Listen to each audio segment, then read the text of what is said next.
everybody, it's Get Real in the Kitchen with Deanna Olson, Project Master Wok, Hoisin Cashew Chicken Stir Fry. And this pan has been heating up.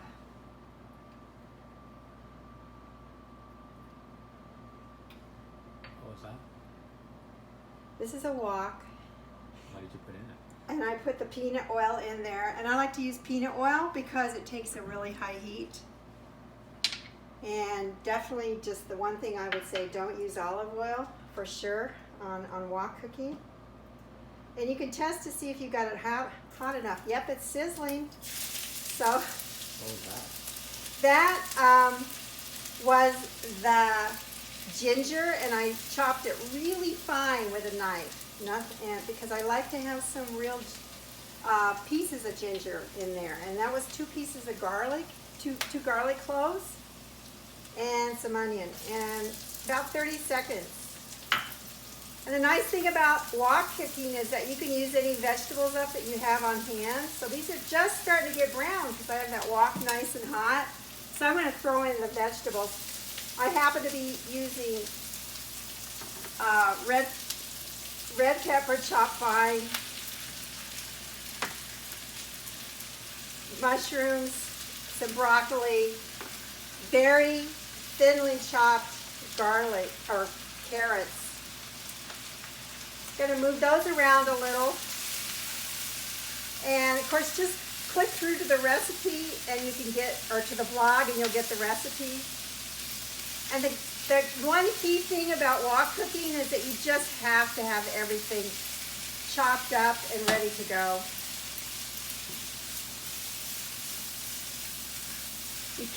You have to just, it isn't something you can cook a little and chop a little. And the wok, I mean, you don't need a wok to make stir fry and Chinese food. Any skillet is fine.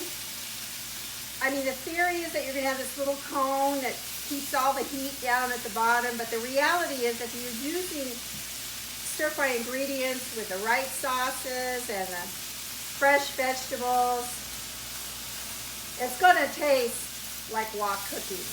But woks are cool, right? Of course they're cool. We all want to wok, and I want to wok, so that's one piece of kitchen equipment that I would say spring for it. Now the chicken, I'm using chicken, and it's actually chicken thighs, and I was really lucky because, well, you can use chicken breast, but the chicken thighs are a little bit moister, have a little bit more flavor, because the white meat can be a little dry. And I was very fortunate because I found chicken thighs in the vacuum pack, already skinned and boned, and all I had to do was cut them into little 3/4 inch sections and take a little bit of the extra fat off. You can take every little bit of that fat off, or you can leave just a teeny bit on there for flavor. So this chicken's been marinating for a whopping 20 minutes in egg white, beaten egg white, the cornstarch, and the secret weapon, gin. Oh yeah, baby. And you gotta go ahead and drain it just a tad.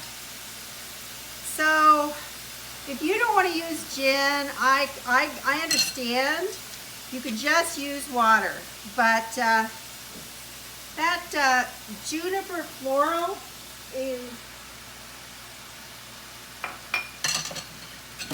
smell on the gin, it's a really nice whip. Now, yum. Now I did not nip at it when I was using it. But if you want to nip at the gin, that's okay. We got to get the chicken really well cooked. And don't forget those gorgeous little 3 hot peppers to give it a little kick. Yay! There you go. There you go.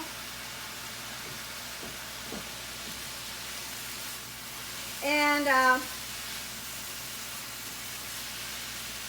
so I put about call for a tablespoon of gin, but I made that a heaping tablespoon of gin because I don't know why you'd want to go short on the gin if you go that route. And this is high heat, so you got to keep it moving. So that's another thing with wok cooking. Have the ingredients ready and keep them moving.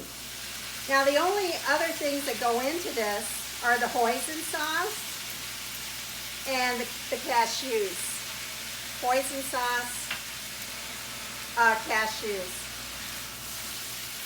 And the beauty of wok cooking is I do love to follow a good recipe, and I have a lot of good ones. But the beauty of something like this is that you can use whatever vegetables are around your fridge and get them used up. And trust me, this is not going to be our last stir-fry rodeo.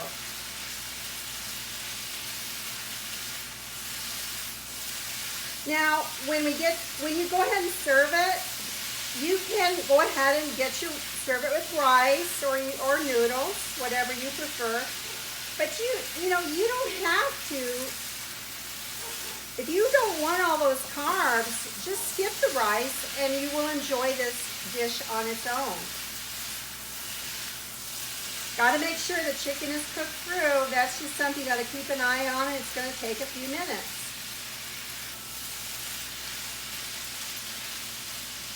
But do you see that I just keep going with it?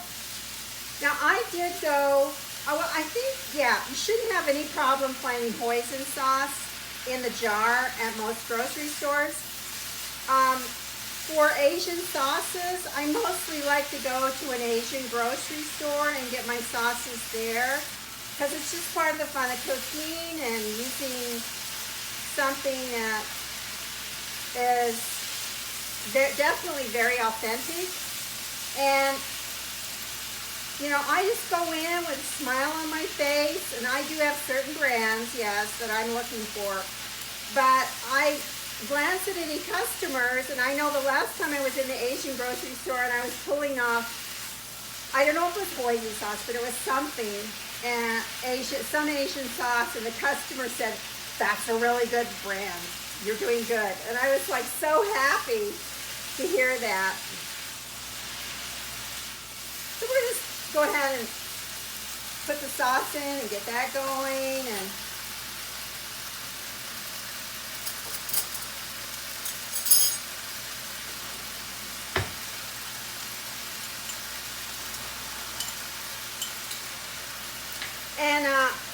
I will tell you that if you have leftovers, you definitely just refrigerate that and put them in a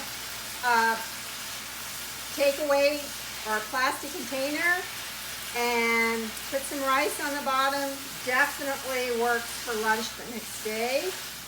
Because I mean, when we go for Asian takeout, don't we always hope there's going to be some more left over from the takeout? Well, same for when you're making it. Got to go ahead and add those cashews in now. And it's just really about ready and coming together. You can see that.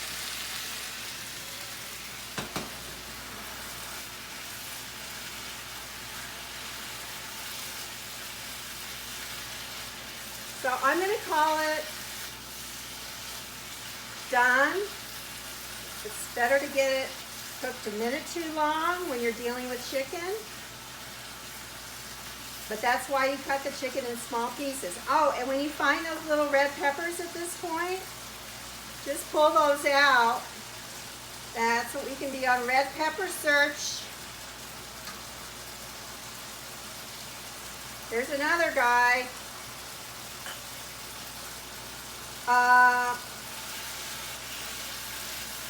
There's only one more, but I think that he'll show up. There's always one that's late to the game. So let's see how this tastes.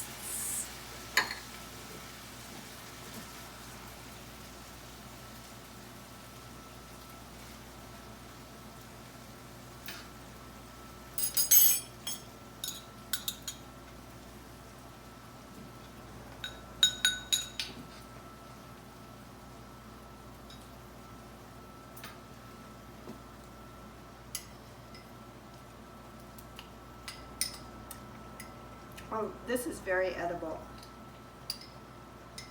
Oh my gosh. I'm gonna have to run and have dinner.